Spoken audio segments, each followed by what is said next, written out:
طرز تهیه مرغ با سس تند یا سرچه ساس. این مرغ بسیار ساده و آسان پخته میشه و بسیار وقت کم لازم داره و موادی که برای تهیه مرغ لازم است هم بسیار کم مصرف و کم است.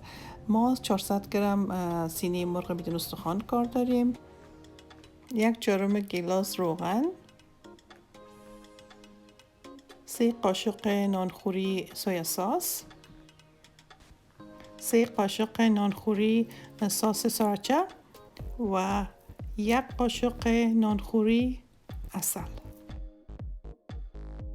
ظرف خود در روی گاز میمانیم، درجه حرارت روشن میکنیم، روی درجه ملایم روغن اضافه میکنیم. اندازه روغن هم به دلخواه خودتان است، میتونین کمتر از این استفاده کنین که هرچی کمتر بهتر.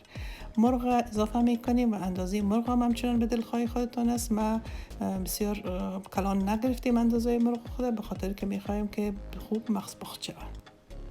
سر دیگه میمونیم و میمونیم که با آب خودش خوب پخته شود و معمولا بعد از چند دقیقه یک دفعه باز میکنیم سر دیگه و شور میتیم و مرغا رو پشت روی میکنیم.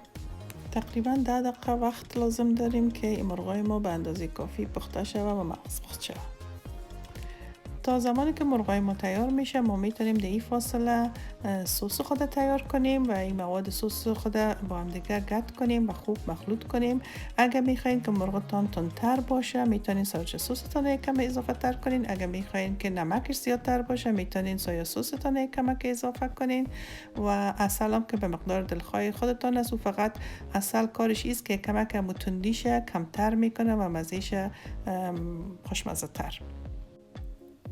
خوبی غذایی است که ما میتونیم میره بسیار آسان و ساده بدون از اینکه ما مواد زیاد کار داشته باشیم یا پیاز ریزه کنیم یا سیر ریزه کنیم و یا نمک برتیم، به بسیار زمان کم یک غذای مزه‌دار تیار کنیم.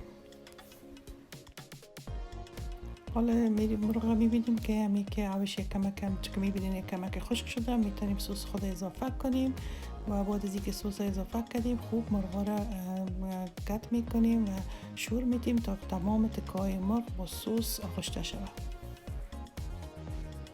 تقریبا ما 5 دقیقه زمان کار داریم تا این مرغ ما آبش کمک خشک شود و سر روغن بیه.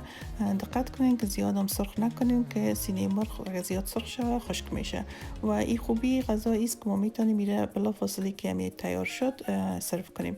ایره میتونین امرای برنج یا سلاته یا هر چیزی که خودتون دوست داشته باشین نوش جان کنین. امیدوار هستم که از این غذا خوشتون بیه و لذت ببرین.